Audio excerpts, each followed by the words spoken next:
వేసవికాలం వచ్చిందంటే పుచ్చకాయలు బాగా దొరుకుతూ ఉంటాయి కదండి. మరి ఈ పుచ్చకాయలతో చేసుకునే 3 రకాల జ్యూసులను ఈ వీడియోలో చూపిస్తున్నాను.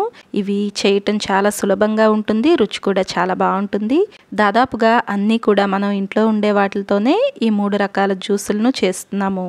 మరి ఇవి ఎలా చేయాలో చూద్దాం. వెల్కమ్ టు వంటలమ్మి, నేను మోనిక. మీరు కనుక ఈ ఛానల్ను మొదటిసారిగా చూస్తున్నట్లయితే తప్పకుండా సబ్స్క్రైబ్ చేసుకోండి. ముందుగా ఒక గిన్నెలోకి 1 స్పూన్ వరకు సబ్జా వేసుకుని వీటిని కొద్దిగా నీళ్లు వేసి కాసేపు నానబెట్టుకోవాలి. ఇవి పక్కన పెట్టిన తర్వాత పుచ్చకాయ తీసుకుని దీన్ని వీడియోలో చూపిస్తున్నట్లుగా కాస్త పెద్ద ముక్కలుగానే కట్ చేసుకోండి. వీటిల్లో నుండి గింజలేమీ తీయాల్సిన అవసరం లేదండి. మనం జ్యూస్ చేసుకున్న తర్వాత వడకట్టుకున్నప్పుడు గింజలన్నీ కూడా మనకు సపరేట్ అయిపోతాయి కాబట్టి కాస్త పెద్ద సైజు ముక్కలుగా తీసుకోండి. ఈ పుచ్చకాయ ముక్కలు వచ్చేసి ఒక పెద్ద సైజు గిన్నె మనకు తీసుకుంటున్నాం అన్నమాట జ్యూస్ చేసుకోవటానికి. ఈ ముక్కలను తీసుకున్న తర్వాత మిక్సీ జార్లోకి ఈ ముక్కలను వేసుకోండి. దీనిలోనే ఒక చెక్క నిమ్మరసంను వేసుకోండి. అలాగే తాజా పుదీనా ఒక 10 నుండి 15 ఆకుల వరకు తీసుకోండి. దీనిలో ఒక 1/2 స్పూన్ వరకు నల్లుప్పు, రుచికి తగినంత పంచదారను వేసుకోండి. 1 లేదా 2 స్పూన్లు వేసుకుంటే పంచదార సరిపోతుందండి. ఇలా జ్యూస్ చేసి పక్కన పెట్టుకోండి. తర్వాత ఒక గిన్నెలోకి 4 నుండి 5 స్పూన్ల వరకు నానబెట్టుకున్న సబ్జాను వేసుకోండి. పుచ్చకాయ ముక్కలు వచ్చేసి వీలైనంత చిన్నగా కట్ చేసుకుని ఆ పుచ్చకాయ ముక్కలు కూడా 1 స్పూన్ వరకు వేసుకుని ఈ సబ్జా కలిసేలాగా స్పూన్తో మొత్తం ఒకసారి కలుపుకోండి. ఇలా మొత్తం కలిసేలాగా కలుపుకున్న తర్వాత గ్లాస్లోకి ఒక 3 లేదా 4 ఐస్ క్యూబ్స్ను వేసుకుని మనం చేసుకున్న జ్యూస్ను ఈ గ్లాస్లోకి వేసుకోండి. పైన 2 నుండి 3 వరకు పుచ్చకాయ ముక్కలు కాస్త పెద్దవి కట్ చేసుకుని వేసుకోండి. చిన్న ముక్కలుగా కట్ చేసుకున్న పుచ్చకాయను కూడా దీనిలో వేసాం కదండి. తాగేటప్పుడు అవి కూడా తగులుతూ రుచి బాగుంటుంది. తర్వాత రెండో జ్యూస్ వచ్చేసి ఇది వాటర్ మెలన్ మిల్క్ షర్బత్ అండి. ఇది చేసుకోవటానికి పుచ్చకాయలో గింజలు ఉండకూడదండి.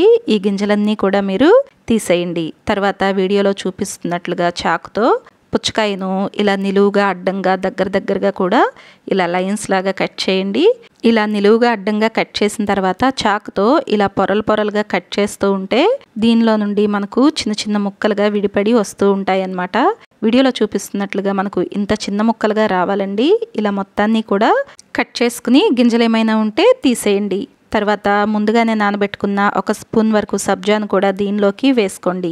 కాచి చల్లార్చిన 1 గ్లాస్ పాలు వేసుకోండి. రుచికి తగినంత పంచదారను వేసుకోండి. 2 స్పూన్లు వేస్తున్నాను నేనైతే. ఇలా వేసుకుని ఈ పంచదార కరిగేంత వరకు కూడా స్పూన్తో ఇలా కలుపుకుంటూ ఉండండి. ఇలా కలుపుతూ ఉండేటప్పుడు పాలు కూడా మనకు లేత గులాబీ రంగులోకి మారతాయండి. పాలు వేసి కలిపేటప్పుడు గింజలు ఏమైనా మిగిలిపోతే ఆ గింజలు పైకి తేలుతూ ఉంటాయి. ఆ మిగిలిన గింజలను కూడా తీసేయండి. ఇలా మొత్తం కలుపుకున్న తర్వాత ముందుగానే కట్ చేసి పెట్టుకున్న జీడిపప్పు పలుకులను ఒక 3 స్పూన్ల వరకు వేసుకోండి. ఈ జీడిపప్పు పలుకులు కలిసేంత వరకు ఒకసారి కలుపుకోండి.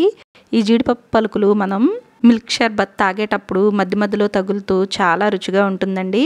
దీనిని ఇంకా హెల్దీగా చేయాలనుకుంటే పంచదార బదులుగా మీరు తేనెను కూడా వేసుకోవచ్చు. ఇలా మొత్తం కలుపుకున్న తర్వాత గుంటగరిటె సహాయంతో ఒక గ్లాస్లోకి తీసుకోండి. ఈ మిల్క్ షర్బత్ చేసుకోవటానికి ఎక్కువ టైం కూడా ఏమీ పట్టదండి. రుచి చాలా బాగుంటుంది. చిన్నపిల్లల నుండి పెద్దవాళ్ళ వరకు అందరికీ నచ్చుతుంది.